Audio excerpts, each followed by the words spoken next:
Alright guys, sa mapagpalang araw sa inyong lahat, meron tayong reaction video dito kay Rob Trip.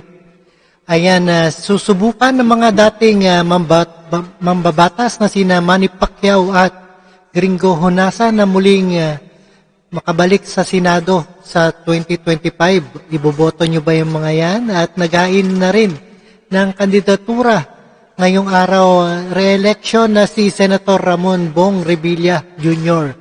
Pati na rin ang dating Interior and Local Government Secretary Benhar Abalos at dating Ilocos Government Chavit Singzon. Ayan, panoorin po natin yan, ex-Senator Pacquiao at Tunasan, ex-DILG Abalos at Chavit Singzon. Nagain na rin ang mga kanilang pagtakbo bilang senador sa 2025. Alright, and without further ado, let's do watch.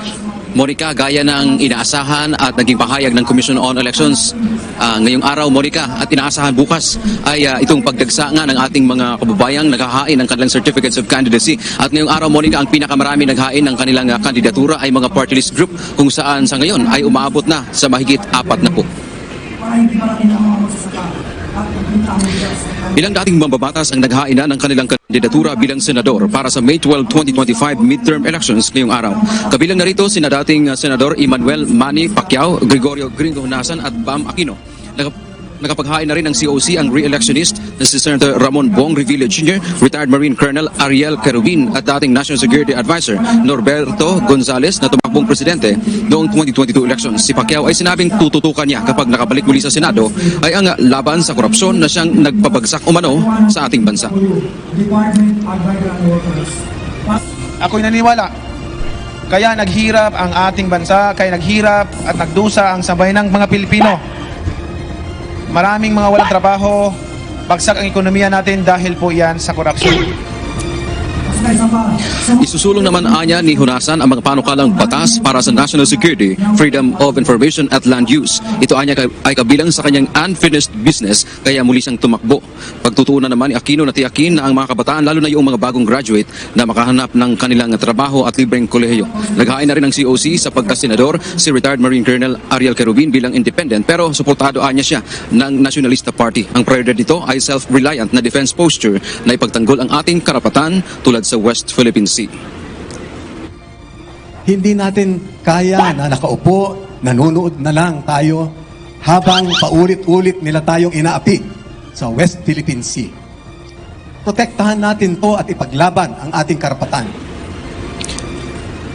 Si dating Department of the Interior and Local Government o DILG Secretary Benjamin Benhar Abalos Jr. ay formal na ring naghain ng kanyang kandidatura. Monica, kasama si Abalos sa senatorial slate ng Alyansa para sa Bagong Pilipinas ng Administrasyon dahil nga nakapaghain na siya, Monica, ng kanyang COC ay deemed resigned o tinuturing na siyang nagbitiw sa pwesto. Hihintayin na lang anya ang anunsyo ng Pangulo kung sino ang kapalit sa kanya.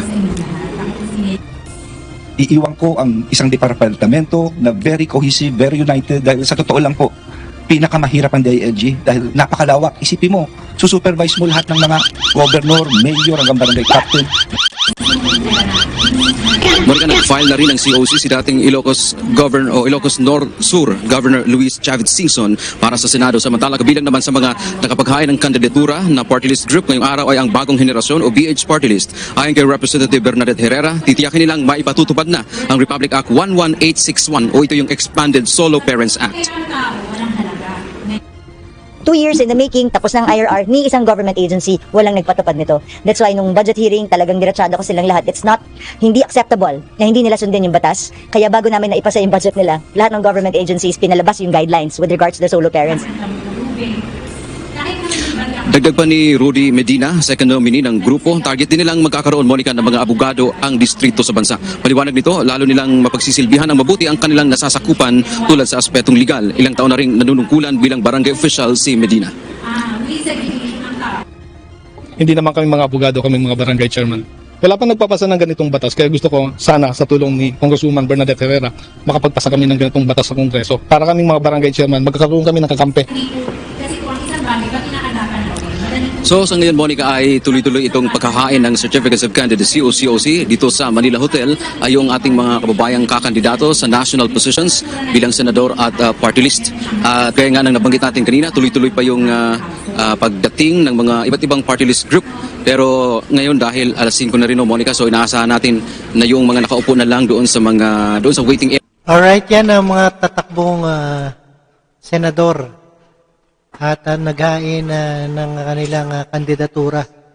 Ang papayagan ng COMELEC na makapaghain ng kanilang COC. At dahil nga 127 ang nakapaghain ngayon ng kanilang COC, so inaasahan natin nasa 40 na lamang na mga party list group ang inaasahan natin na bukas na magsusumite ng kanilang kandidatura. At sa pagka-senador naman, Monica, batay sa ating nakuhang impormasyon, mukhang maghahain si dating Senador Kiko Pangilinan ng kanyang kandidatura sa huling COC filing bukas dito sa Manila. Ayan, huling filing na ng kandidatura bukas at ayan, mag-file na kayo.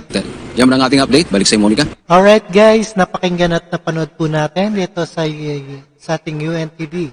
At maraming salamat sa panonood at pakikinig dito kay Rob Trip and see us again sa ating reaction video. And peace out.